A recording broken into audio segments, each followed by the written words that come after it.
हरे कृष्णा कृष्णा कृष्णा हरे हरे, हरे राम राम राम हरे हरे। हरे कृष्णा। स्वागत है कृष्ण पुस्तक के आज के सत्र में।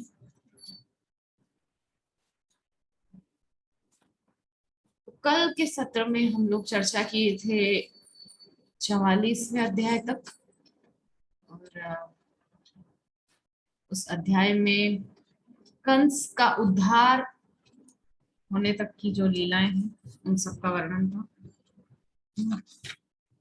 किस प्रकार से भगवान ने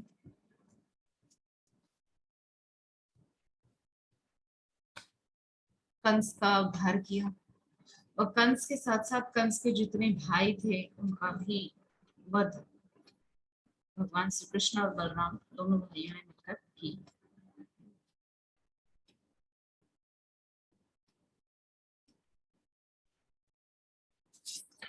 अब अध्याय जो है वो है 45वां अध्याय। इसका नाम है श्री कृष्ण द्वारा अपने गुरु पुत्र की पुनः प्राप्ति।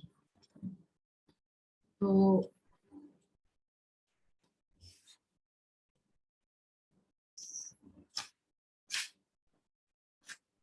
काफी बड़ा है, तो चलने वाला है।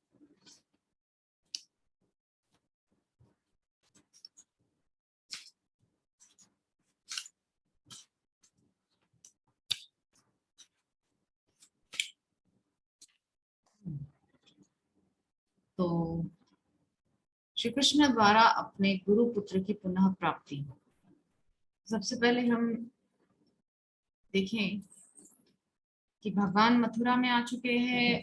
जो भी बाधाएं थी वहां पर उनको भगवान ने दूर कर दिया है, अर्थात कंस कंस के जितने भाई हैं उन सबका वध कर दिया है। और इसके अलावा भगवान ने जो भी कंस के साथी थे, कंस से मतलब मित्रता रखते थे, वो लोग वहां से दूर चले गए। और अभी मथुरा जो है वो शांतिमय जीवन जी रहे हैं मथुरा के निवासी। और इसके अतिरिक्त भगवान ने पुनः अपने नाना श्री यानी कि उग्रसेन को मथुरा का जो राजा है वो बना दिया है। और इसके पश्चात अपने माता पिता वसुदेव और देवकी को भगवान ने मुक्त करवाया है। और वसुदेव और देवकी ने जब अपने पुत्र को पाया है तो बहुत प्रसन्न है। और जैसे कि सामान्यतः सभी माता पिता करते हैं वैसे ही वो लोग भी कर रहे हैं, अर्थात अपने पुत्र को शिक्षा अध्ययन के लिए भेजना गुरुकुल में इत्यादि जो भी क्रियाकलाप होते हैं। तो जब भगवान श्री कृष्ण ने देखा कि वसुदेव तथा देवकी सम्मान पूर्वक खड़े हैं, तब उन्होंने तत्काल अपनी योग माया के प्रभाव का विस्तार कर दिया, जिससे कि वे बलराम तथा उनके साथ पुत्रवत व्यवहार कर सके। पहले की कक्षाओं में इस बात पे चर्चा हो चुकी है कि भगवान की 3 प्रकार की माया होती है। एक होती है स्वमोहिनी माया, एक होती है स्वजन मोहिनी माया, और एक होती है विमुख जन मोहिनी माया।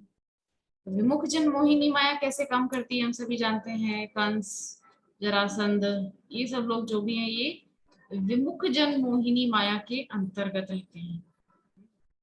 अर्थात ये लोग सब भगवान से विमुख रहना चाहते हैं। तो विमुख जन मोहिनी माया जो है इनके ऊपर अपना प्रभाव रखती है।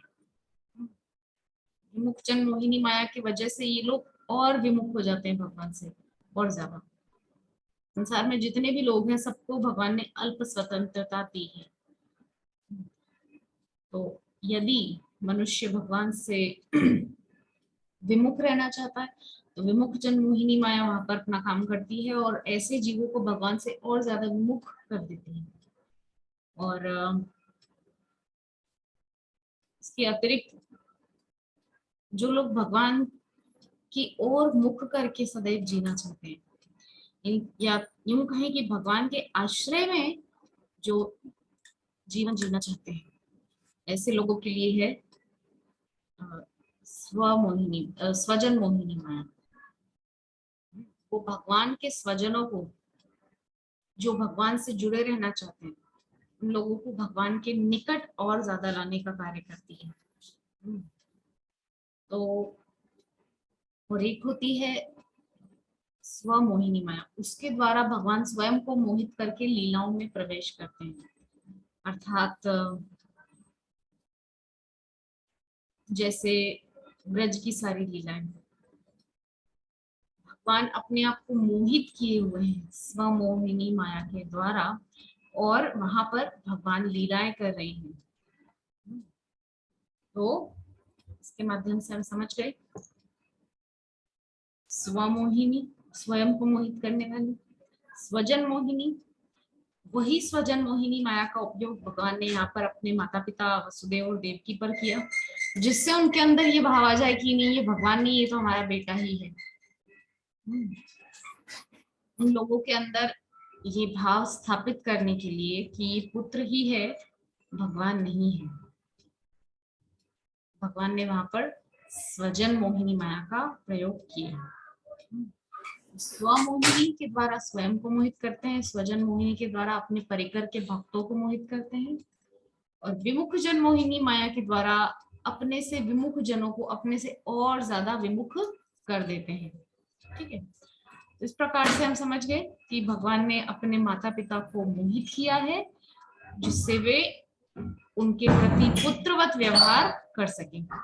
जिस प्रकार इस भौतिक जगत में विभिन्न जीवों के मध्य माता पिता तथा संतान का संबंध माया के प्रभाव से स्थापित किया जा सकता है, उसी तरह योग माया के प्रभाव से भक्त ऐसा संबंध स्थापित कर सकता है जिसमें श्री भगवान उनके पुत्र हों। देखिए, जो यहाँ पर हमारे इस पृथ्वी लोक में जो माया है, जिसको महामाया कहते हैं, वो महामाया, अच्छा ये शब्द बहुत मायने रखते हैं, महामाया। महामाया जो है, इसके माध्यम से, इसकी सहायता से हम संसार में जितना कुछ है, हमारा संबंध, हमारे रिश्ते नाते, उनसे और घनिष्ठता हमारी हो जाती है महामाया की सहायता से। और इसके साथ, इसके अतिरिक्त जो योग माया है, योग माया का क्या कार्य है?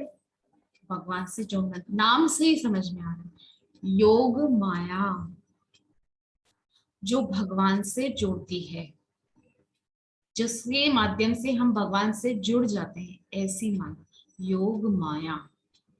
भगवान से, जीव को परमात्मा से जोड़ने वाली जो माया है, वो है योग माया।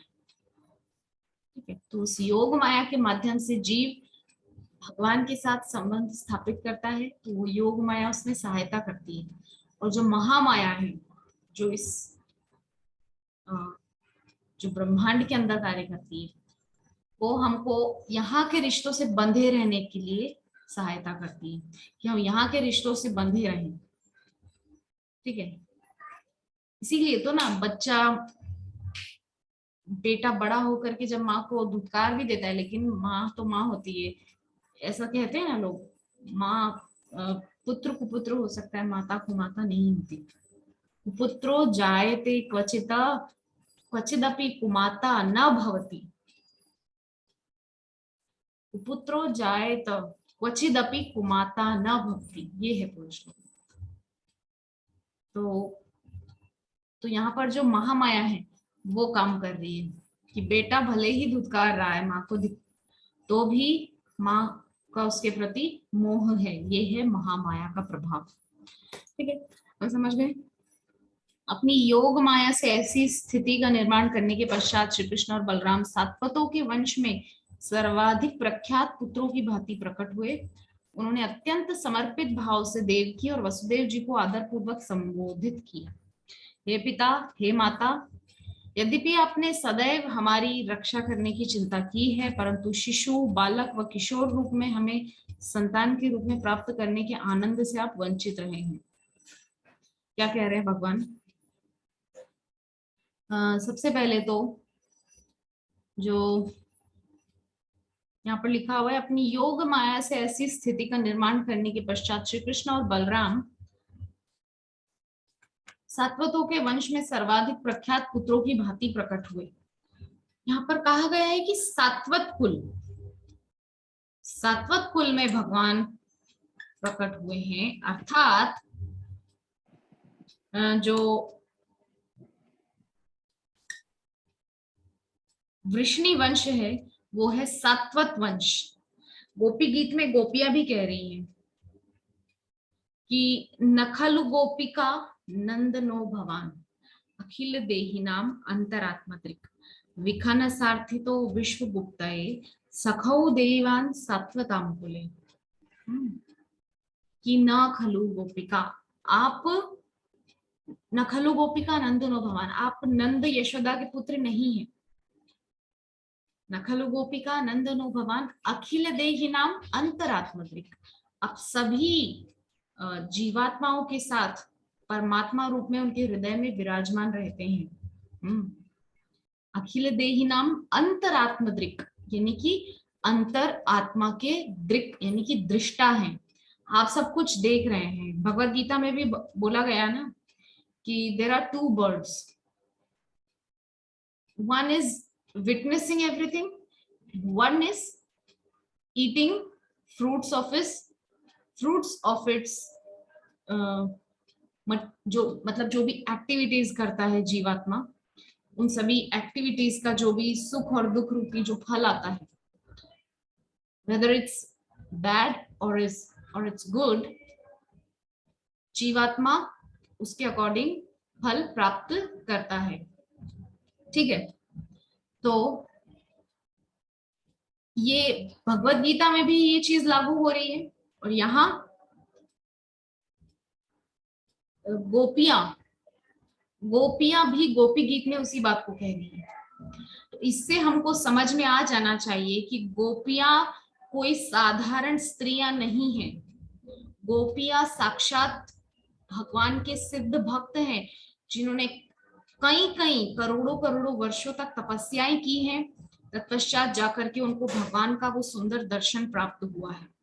सिर्फ दर्शन नहीं, सानिध्य प्राप्त हुआ है। भगवान उनके घर आते जाते थे, उनकी गोद में खेला करते थे, उनके साथ ठिठोली करते थे, उनके साथ लड़ाई झगड़ा प्रेम सब कुछ किया। ठीक है, तो इस प्रकार से इसीलिए जो गोपियां हैं वो भगवान की सर्वश्रेष्ठ भक्तों में शामिल है। या यूं कहें, अतिशयोक्ति नहीं होगी कि गोपियों से बढ़कर भगवान का कोई शुद्ध भक्त नहीं है। गोपियां गीता का ज्ञान यह बता रही है गोपी गीत के अंदर।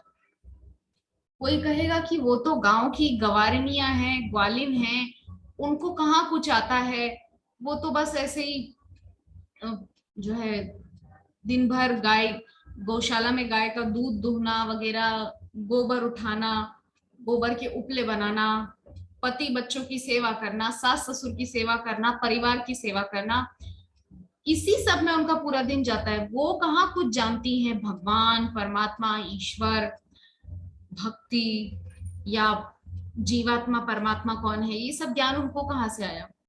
लेकिन ऐसा सोचने वाले लोगों को एक बार देख लेना चाहिए शास्त्रों में क्या है, शास्त्रों में क्या चल रहा है, क्या इंडिकेट किया गया है। हाँ, क्लियरली इंडिकेट किया गया है कि गोपियां कह रही हैं गोपी गीत में कि नखलु गोपिका नंदनो भवान अखिल देही नाम अंतरात्मद्रिक विखन सार्थितो विश्व गुप्ते सखौ देवान सात्वताम। अंतरात्मद्रिक गोपियां अगर गांव की गंवार औरतें होती तो उनको कैसे पता चलता कि भगवान परमात्मा के रूप में प्रत्येक जीवात्मा के हृदय में विराजमान है। 3 पुरुष अवतार है ना, हम सभी जानते हैं, कारणोदक्ष विष्णु, गर्भोदक्षाय विष्णु, उसके पश्चात क्षीरोदक्षाय विष्णु। तो कारणोदक्षाय विष्णु के रूप में सारे ब्रह्मांडों को अपने अंदर से उत्पन्न किया। तत्पश्चात प्रत्येक ब्रह्मांड में गर्भोदक्षाय विष्णु के रूप में प्रविष्ट हुए, और फिर जितने ब्रह्मांड हैं उन ब्रह्मांडों में जितने जीवात्मा हैं उन प्रत्येक जीवात्मा के हृदय में परमात्मा रूप में यानी क्षीरोदक्षाय विष्णु विराजमान हुए। तो यहाँ पर जो गोपियां चर्चा कर रही है ना, ये उन्हीं क्षीरोदक्षाय विष्णु की चर्चा कर रही है कि अखिल देहि नाम अंतरात्मत्रिक, और भगवत गीता में भी कहा है कि जो जीवात्मा है वो अपने सुख दुख रूपी कर्मों के फलों को खा रहा है, हर डाली पे उड़ उड़ के जा रहा है। और जो परमात्मा है वो उस पक्षी का ही साथी पक्षी है, सखा है, लेकिन परमात्मा रूपी जो पक्षी है वो केवल विटनेस है, वो केवल दृष्टा है, देख रहा है कि ये जीवात्मा क्या कर रहा है, क्यों अपने सुख दुख के कर्म के फलों को खाने में इतना व्यस्त है। अगर ये एक बार भी मेरी तरफ देख ले जी भर के तो मैं इसके सारे कष्टों को दूर कर दूंगा, लेकिन ये मेरी तरफ से विमुख होकर के और संसार के जो सुख दुख हैं उनमें ही उलझा हुआ है।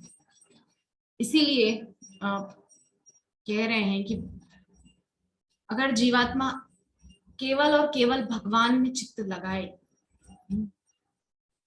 तो संभवतः वो ये जो दुखमय परिस्थिति है, अच्छा कोई भी एक ऐसा इंसान संसार में मिला दे मुझे जो ये कह सकता हो पूरी गारंटी के साथ, चाहे अंबानी ही क्यों ना हो, इवन मुकेश अंबानी, ओके, या कोई भी हो, जो भी है विदेश में जो भी है, मुझे नाम याद नहीं आ रहा है इस वक्त, बिल गेट्स या जो भी हो, अगर कोई भी संसार में सबसे अमीर व्यक्ति भी हो, वो भी कुछ ना कुछ कष्ट अपने जीवन में निकाल के बताई देगा। अरे कहाँ, आप उससे पूछने जाओ क्या आप सुखी हैं, आपके पास तो इतनी इतनी दौलत है कि आपको खुद को पता नहीं कि आपके दुनिया भर में कितने अकाउंट्स हैं, कितनी आपके पास प्रॉपर्टी है, कितना आपके पास कैश बैलेंस है, कितना आपके पास ज्वेलरी है, कितना आपके पास अलग अलग जगह पर बिल्डिंग्स हैं, प्लॉट्स हैं, या आपके पास बड़े बड़े विलाज हैं, जो कुछ भी है, आप सुखी हैं। अब वो व्यक्ति कहीं ना कहीं से कोई ना कोई दुख निकाल के बता ही देगा। अरे कहाँ साहब, ये देखिए ना, कल ही मुझे दिल का दौरा पड़ा, ये इसीलिए कहा गया है कि कोई तन दुखी, कोई मन दुखी, कोई धन बिन रहे तो उदास, थोड़े थोड़े सब दुखी, सुखी राम के दास। कोई तन दुखी, अगर मान लीजिए किसी के पास बहुत धन है, मुकेश अंबानी हमारे देश में, लक्ष्मी मित्तल, ये बड़े बड़े पैसे वाले हैं, लेकिन ये लोग चैन से सो नहीं सकते रात को। उन लोगों को यही टेंशन रहता होगा कि आज रात को पता नहीं क्या होगा, कौन सी जगह पे हमारी संपत्ति में आग लग जाए या क्या हो। तो इसलिए कोई सुखी नहीं है, कोई तन दुखी, पैसा है तो क्या हुआ, लेकिन शरीर का रोग तो दूर नहीं कर पा रहे ना, इतना पैसा है, इतना इतना धन है, लेकिन शरीर का रोग नहीं दूर कर पा रहे हैं तो क्या काम का वो पैसा। कोई तन दुखी, कोई मन दुखी।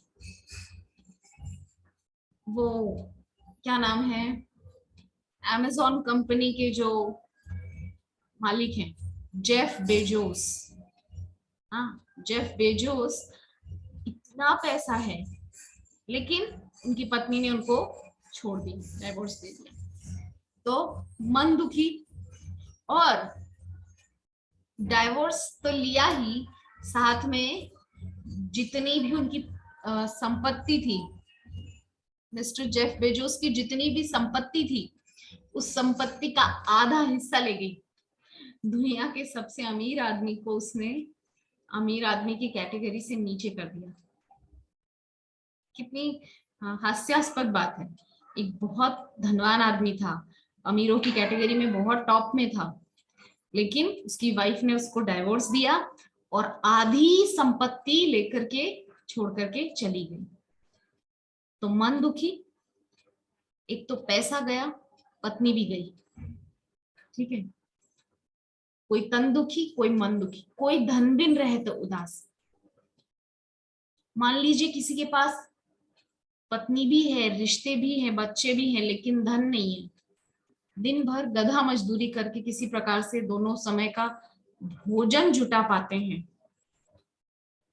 परिवार के सदस्यों के लिए। तो कोई धन बिन रहे तो दास, थोड़े थोड़े सब दुखी, सुखी राम के दास।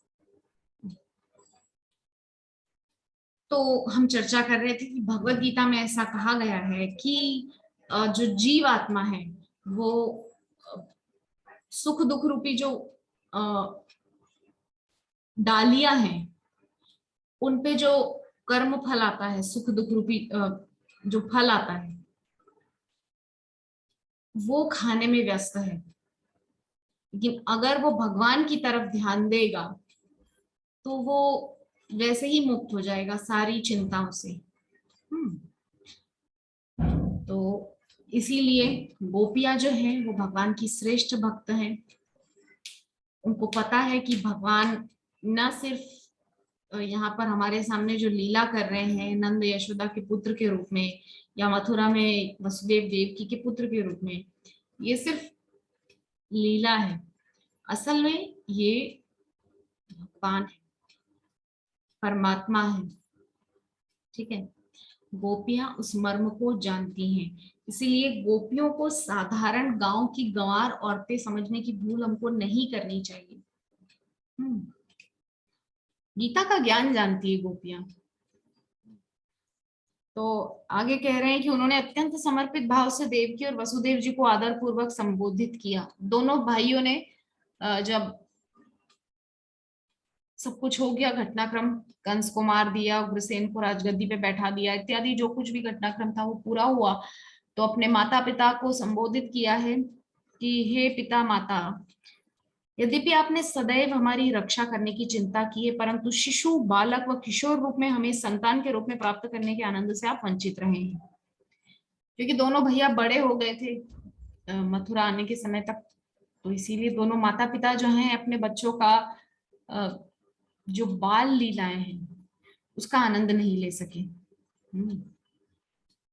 बाल लीलाओं का सुख दोनों माता पिता नहीं उठा सके। परोक्ष रूप से श्री कृष्ण ने नंद महाराज के पितृत्व तथा यशोदा जी के मातृत्व को सर्वाधिक यशस्वी मानकर उनकी प्रशंसा की, क्योंकि यद्यपि श्री कृष्ण और बलराम उनके आत्मज नहीं थे, तब भी नंद तथा यशोदा जी को ही वस्तुतः उनकी बाल लीलाओं का आनंद लाभ हुआ। यहाँ पे भगवान इनडायरेक्टली नंद यशोदा को बड़ा बता रहे हैं। यद्यपि देवकी वसुदेव दोनों माता पिता हैं, श्री कृष्ण और बलराम के असली माता पिता तो वसुदेव देवकी ही है ना। लेकिन यहाँ पर इस सेंटेंस के अंदर भगवान इनडायरेक्टली, अप्रत्यक्ष रूप से जो है नंद और यशोदा को बड़ा बता रहे हैं। कैसे, किस प्रकार से? वो इस प्रकार से कि वसुदेव देवकी से वो बोल रहे हैं कि आप लोग हमारी बाल लीलाओं का आनंद नहीं उठा सके। बाल लीलाओं का शिशु, बालक और किशोर जो हमारा रूप था, आप उसका आनंद नहीं उठा सके। अब तो बड़े हो गए ना, दोनों भैया 11 साल से ऊपर हैं, कृष्ण 11 साल से ऊपर हैं, बलराम 12 साल से ऊपर हैं। तो इस प्रकार से दोनों भैया बड़े हो चुके हैं। और कृष्ण और बलराम अप्रत्यक्ष रूप से, इनडायरेक्टली ये बोलना चाह रहे हैं कि नंद यशोदा कितने भाग्यवान हैं जो उन्होंने हमारी बाल लीलाओं का आनंद उठाया। रोहिणी माता जो है वो बलराम जी की मैया है, तो उनके गर्भ से बलराम प्रकट हुए, तो वहां पर उनकी बाल लीलाएं भी देखने को मिल रही थी। और कृष्ण भी जिस दिन प्रकट हुए उसी दिन पहुंच गए थे सीधा गोकुल में मथुरा से। तो उनकी भी बाल लीलाएं नंद यशोदा ने आराम से आनंद उठाया है जी भर के। इस प्रकार से नंद यशोदा को दोनों भैयाओं की बाल लीलाओं का आनंद मिला और वसुदेव देवकी को नहीं। इसीलिए यहाँ नंद यशोदा के भाग्य को बड़ा बताया गया है। यह प्रकृति की व्यवस्था है कि संतान की बाल्यावस्था का आनंद माता पिता को मिलता है। पशु जगत में भी माता पिता अपने शिशु के प्रति स्नेह भाव रखते हैं। अपनी संतान की गतिविधियों पर मोहित होकर वे उनके हित की देखभाल करते हैं। जहां तक वसुदेव और देवकी का प्रश्न था, उन्हें अपने पुत्रों बलराम व श्री कृष्ण की सुरक्षा की सदैव अत्यधिक चिंता थी।